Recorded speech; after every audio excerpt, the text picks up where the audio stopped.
बाइमेसी आज 1 अक्टोबर 2021 तदनुसार 15 असोज 2078 शुक्रबार। आज हामी माथिल्लो कोठाबाट हेर्नेछौँ। आजको शीर्षक छ परमेश्वरको मार्ग निर्देशन। आज हामी परमेश्वरको वचन यहोशू 1को 1 देखि 9 सम्म पाठ गर्नेछौँ। बलियो र खुबै साहसी बन, किनकि मैले तिनीहरूका पिता पुर्खाहरूलाई दिन्छु भनी प्रतिज्ञा गरेको देश तिनीहरूको अधिकारमा गराउन तैँले तिनीहरूलाई अगुवाई गर्नेछस्। बलियो र अति साहसी हो, मेरो दास मोसाले तँलाई आज्ञा गरे अनुसार सबै व्यवस्था पालन गर। त्यसबाट दाहिनेतिर वा देब्रेतिर नफर्कनु र तँ जहीँ गए तापनि सफलता पाउनेछस्। व्यवस्थाको यो पुस्तक तेरो ओठबाट नहटोस्, तर त्यसमाथि तैँले दिनरात ध्यान गर्नु र अनि त्यसमा लेखिएका सबै कुरा होसियारी साथ पालन गर्नु र तेरा सबै मार्गहरूमा तैँले उन्नति गर्नेछस् र सफलता पाउनेछस्। तँलाई मेरो आज्ञा छ, बलियो र खुबै साहसी हो, नडरा, निराश नहो, किनकि तँ जहाँ गए पनि परमप्रभु तेरा परमेश्वर तेरो साथमा हुनुहुनेछ। आमेन। भजन 119 को 33 देखि 35 लेखिका यहाँ जोड दिनुहुन्छ। हे परमप्रभु, तपाईका विधिहरू पालन गर्न मलाई सिकाउनुहोस् र अन्त्यसम्म म ती पालना गर्नेछु। मलाई समझ शक्ति दिनुहोस् र म तपाईको व्यवस्था अनुसार चल्नेछु अनि सम्पूर्ण हृदयले त्यो पालन गर्नेछु। आमेन। लेखिका आफ्नो अनुभव र विचारलाई यहाँ यसरी प्रस्तुत गर्नुहुन्छ। मैले प्राध्यापकको रूपमा धेरै वर्ष काम गरेर इन्जिनियरिङका विद्यार्थीहरूलाई पढाएँ।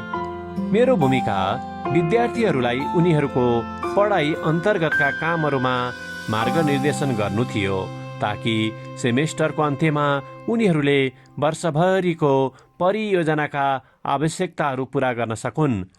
धेरैजसो विद्यार्थीहरू निर्देशन प्रदान गरिने सत्रहरूमा नियमित उपस्थित हुन्थे र उत्कृष्ट नतिजाहरू प्राप्त गर्थे, तर एकजना विद्यार्थीले सो कक्षाहरूको फाइदा लिएनन् र उनको परियोजना समीक्षा बोर्डबाट स्वीकृत भएन।